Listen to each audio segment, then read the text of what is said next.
putting. It's the most personal, the most frustrating, and maybe the most important part of golf. But what if the reason you're missing putts isn't actually your stroke? What if it's the tool in your hands? Today, we're going to dive deep into a really revolutionary putter fitting process that uses hard data to build a putter that's truly one of a kind. I mean, come on. It's the question we've all asked ourselves after a nasty three-putt, right? Are you fighting your equipment? Is your putter just not built for your stroke, for your eyes, or for your natural tendencies? Well, we're about to follow one golfer's journey to see if science can finally give us an answer.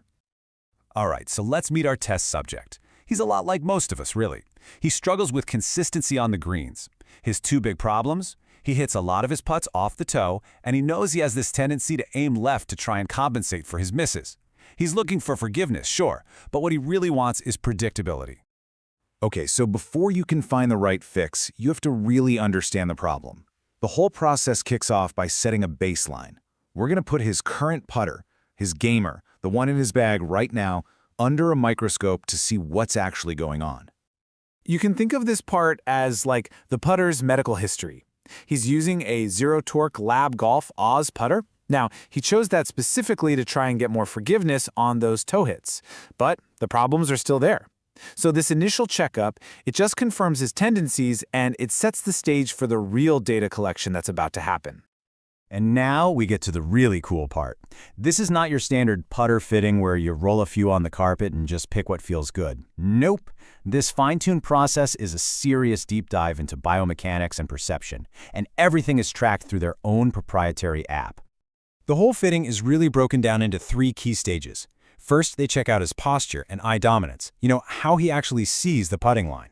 Then, they analyze the engine of the stroke itself. And finally, they measure what happens at that critical moment of impact, the launch and the roll of the ball. This part is just fascinating. The first couple of tests have nothing to do with swinging a putter. It's all about perception. Using a simple laser line, the fitter can measure how the golfer's posture and his eye line affect his ability to see a perfectly straight line.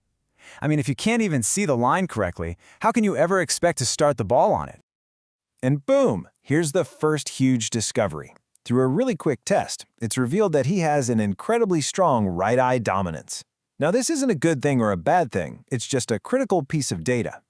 This one trait influences everything from his ball position to his alignment, and whatever putter he uses needs to be built to accommodate that. The entire philosophy behind this fitting can be summed up by this one quote from the fitter. The goal isn't to change your stroke. It's to build a putter that works with your natural tendencies. It's about eliminating the need to steer or manipulate the club, so you can just let your natural stroke flow. So next up, they analyze the engine of the stroke, trying to find where those manipulations are coming from. They measure 2 main things: face rotation, that's how much the face opens and closes during the stroke, and the acceleration profile, which they figure out by comparing the length of his backstroke to his through-stroke. And the data? Well, it reveals some big issues. Even with a zero-torque putter that's designed to resist twisting, he's still rotating the face 45 degrees. But more importantly, his backstroke is shorter than his through-stroke. That means he's forced to actively accelerate through the ball, and that is a huge source of inconsistency. All right, the last piece of this diagnostic puzzle is this little portable launch monitor. It sits right next to the ball, and it measures what happens in that split second of impact. It's capturing ball speed, but what's really critical is the launch angle and the spin rate of the ball, literally right off the face. And here it is, the key number from his gamer putter. The ball is launching at 2.1 degrees. Now that tells us the ball is getting a little too much airtime off the face. Ideally, you want just enough launch to clear the blades of grass and then immediately get into a true forward roll. Too much airtime just introduces variables and inconsistency. So with all that data, the eye dominance, the stroke profile, the launch conditions, all of it is collected and punched into the app. And now it's time for the magic. The app crunches all those numbers and spits out a very precise prescription for building the perfect putter for this one specific golfer.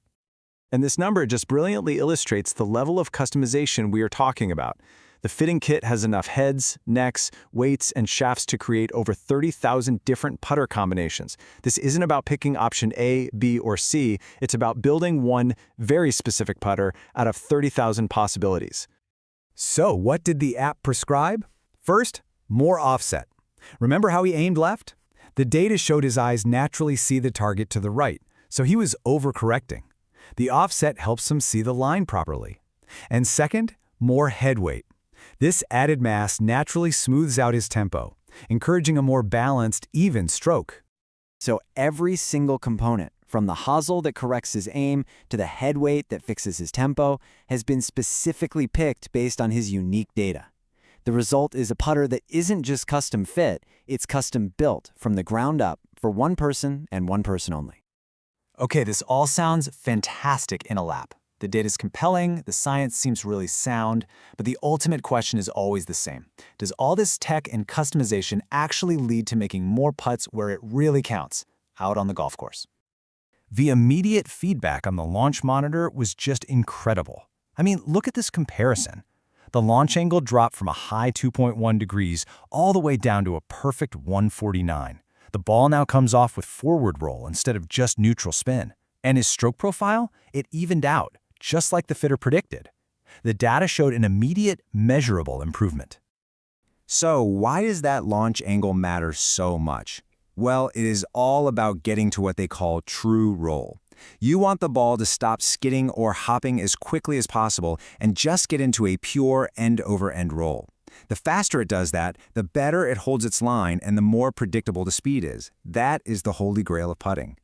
And now for the final test. The new putter, built from all that data, was taken out for its very first 18-hole round. No practice, just straight into the fire. And the result? A fantastic score of 1 under par. And the performance details are even more impressive. 0 3-putts for the entire round. The highlight was this crucial 9-foot putt with 7 inches of break that he just poured right into the center of the cup. The verdict was clear, it was immediate. The new, data-driven putter earned its spot in the bag. It's pretty clear that for this golfer, a deep, data-driven fitting made a real, tangible difference. It just makes you wonder, right? With so many of us getting fit for every other club in the bag, is a truly personalized putter the final missing piece of the puzzle for your game?